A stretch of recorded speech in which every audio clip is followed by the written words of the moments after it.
अस्सलाम वालेकुम। आप देख रहे हैं बट किचन फूड सीक्रेट्स। अल्लाह आपके घर को खुशियों और बरकतों से भरा रखे, आमीन। बाजार वाले आखिर खीर में ऐसी क्या चीज़ डालते हैं जिससे खीर गाढ़ी और मज़ेदार बनती है। आज मैं आपके साथ एक ऐसा सीक्रेट शेयर करूंगी जिससे आपकी खीर बिल्कुल बाजार जैसी गाढ़ी और मज़ेदार बनेगी कि आप उंगलियां चाट जाएंगे। ये इतनी मज़ेदार बनेगी। ये है मेरे पास एक प्याली साबुत बासमती चावल। खीर बनाने के लिए आप टोटा चावल भी ले सकते हैं, लेकिन साबुत चावल से खीर बहुत टेस्टी बनेगी। चावल को अच्छी तरह धोने के बाद हम इसे 1 घंटे के लिए भिगो के रख देंगे। बिस्मिल्लाहिर्रहमानिर्रहीम। ये 3 किलो दूध है। 3 किलो दूध की हम खीर बनाएंगे। फ्रेश दूध है ये, फुल फैट, बगैर उबला हुआ। आप जब भी खीर बनाएं फुल फैट दूध से खीर बनाएं। इससे खीर इतनी मज़ेदार और टेस्टी बनती है कि आप उंगलियां चाट जाएंगे। ये मैंने 3 सब्ज़ इलायची ली हैं और इनके मुंह खोल दिए हैं। इनको हम शुरू में ही दूध में डाल देंगे ताकि इलायची का बहुत अच्छा सा फ्लेवर खीर में आ जाए। चूल्हा मैंने ऑन कर दिया है और फुल मैंने आंच की हुई है कि दूध जल्दी से उबलना शुरू हो जाए।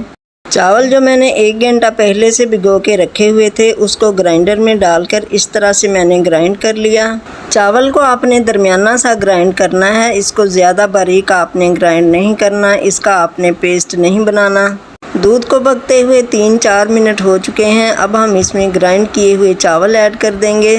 चावल ऐड करने के बाद आप खीर को 10 मिनट बाद 5 मिनट बाद हिलाते रहें ताकि खीर बर्तन के साथ ना लग जाए। जब खीर बर्तन के साथ लग जाती है तो इसका कुछ अच्छा टेस्ट नहीं आता। चावल ऐड करने के बाद खीर को पकते हुए 15 से 20 मिनट हो चुके हैं। अब मैं खीर को गाढ़ा करने का एक सीक्रेट्स आपके साथ शेयर करूंगी। ये है मेरे पास ब्रेड के 4 स्लाइस। इससे खीर गाढ़ी भी बनेगी और मज़ेदार इतनी बनेगी कि आप खुद पे यकीन नहीं कर पाएंगे। ये फ्रेश ब्रेड है। इसको पहले हम इस तरह से बड़े टुकड़ों में तोड़ लेंगे, फिर इसके हम हाथ से ही ब्रेड क्रम्स बना लेंगे। 3 किलो दूध की खीर के लिए मैंने 4 स्लाइस ब्रेड के लिए हैं। अगर आप खीर ज़्यादा बना रहे हैं या कम बना रहे हैं तो ब्रेड आप उसी हिसाब से ऐड करें। वीडियो अच्छी लगे तो इसे लाइक और शेयर ज़रूर कर दें और बट किचन फूड सीक्रेट्स को सब्सक्राइब कर लें। ब्रेड के जो ब्राउन किनारे हैं उनको हम निकाल देंगे, खीर में ये अच्छे नहीं लगेंगे। ये देखें माशाल्लाह, हाथ से ही हमने बहुत अच्छे से ब्रेड क्रम्स बना लिए हैं। इस टाइम पे चूल्हे का फ्लेम मैंने लो कर दिया है। अब हम इसमें चीनी ऐड करेंगे। ये चीनी 200 के करीब है, यानी कि 1 पाव से 50 ग्राम कम। और इसके साथ ही हम इसमें ब्रेड क्रम्स भी ऐड कर देंगे। ब्रेड क्रम्स ऐड करने से खीर इतनी मज़ेदार और टेस्टी बनेगी, आपको फील होगा जैसे आप खोए वाली खीर खा रहे हों। ब्रेड क्रम्स ऐड करने के बाद हम इसको इस खीर में अच्छे से मिक्स करेंगे। मैं स्पैचुला से खीर बना रही हूँ, इससे खीर बर्तन के किनारों से बहुत आसानी से उतर आती है। और इस पॉइंट पे हम इसमें कटे हुए थोड़े से बादाम ऐड कर देंगे। बाकी के बादाम मैंने गार्निश के लिए रख लिए हैं। खीर बनाने का आप एक स्टेप फॉलो करें। बाजार जैसी गाढ़ी और मज़ेदार खीर आप अपने घर में बहुत आसानी के साथ तैयार कर सकते हैं। ये खीर बनाने का कोई लंबा चौड़ा प्रोसेस नहीं है। आप इस खीर को ज़रूर ट्राई कीजिएगा। 1 घंटे में हमारी ये खीर रेडी हो जाएगी। खीर को पकते हुए 1 घंटा हो चुका है। ये देखें माशाल्लाह बहुत अच्छी तरह से ये पक चुकी है। आप इसकी थिकनेस चेक करें। चूल्हे का फ्लेम मैंने ऑफ कर दिया। ठंडी होने के बाद ये और थिक हो जाएगी। और ये है सौगी, इसको हम खीर में सबसे एंड में ऐड करेंगे। खीर को आप थोड़ा सा ठंडा कर लें, उसके बाद आप इसमें सौगी ऐड करें। गरम गरम खीर में सौगी ऐड करने से सौगी खीर में जाते ही फूल जाती है।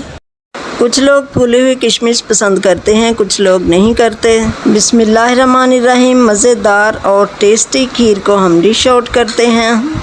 आपके घर में कोई दावत हो या फंक्शन हो तो अपने मेन्यू में इस खीर को ज़रूर शामिल करें। ये खीर इतनी डिलीशियस बनती है, आपको और आपके मेहमानों को ये खीर बहुत पसंद आने वाली है। और खीर पे गार्निश के लिए इस तरह से मैंने ये बादाम लंबाई रुख काट के रख लिए थे। इस बादाम को अब हम इस खीर पे बहुत अच्छे तरीके से गार्निश कर देंगे। बाज़ार जैसी गाढ़ी और मज़ेदार खीर की ऑथेंटिक रेसिपी मैंने आपके साथ शेयर कर दी है। और ये है मेरे पास पिस्ता, इसको भी हम खीर पे गार्निश कर देंगे। आप अपनी पसंद का कोई भी ड्राई फ्रूट इस पे गार्निश कर दें। अगर आपको ड्राई फ्रूट नहीं पसंद तो आप ये खीर ड्राई फ्रूट के बगैर ही बना लें, इसके बगैर ही ये बहुत मज़े की बनती है। थोड़ी सी खीर अब हम इस छोटे छोटे और प्यारे प्यारे बर्तनों में डालेंगे। इसे क्या कहते हैं? इसे कुजियाँ ठुठियाँ कहते हैं। आपने अपने बचपन में बहुत बार खाई होंगी और बांटी भी होंगी। बच्चों को ये छोटे छोटे बर्तन बहुत पसंद होते हैं। आप अपने बच्चों को इस तरह से खीर प्रेजेंट करें, आपके बच्चे बहुत खुश होंगे। ये खीर आप ज़रूर ट्राई करें और मुझे कमेंट करके बताएं। डिलीशियस और यूनिक रेसिपीज़ देखने के लिए बट किचन फूड सीक्रेट्स को सब्सक्राइब कर लें। खीर को मैंने 1 घंटा पहले से फ्रिज में रख दिया था। अब ये खीर ठंडी ठार हो चुकी है। खीर ठंडी होने के बाद और भी मज़े की लगती है। ठंडी ठार खीर इंजॉय कीजिए और इसके साथ ही रखें अपना बहुत सारा ख्याल। मुझे दुआओं में याद रखें। अल्लाह हाफिज़।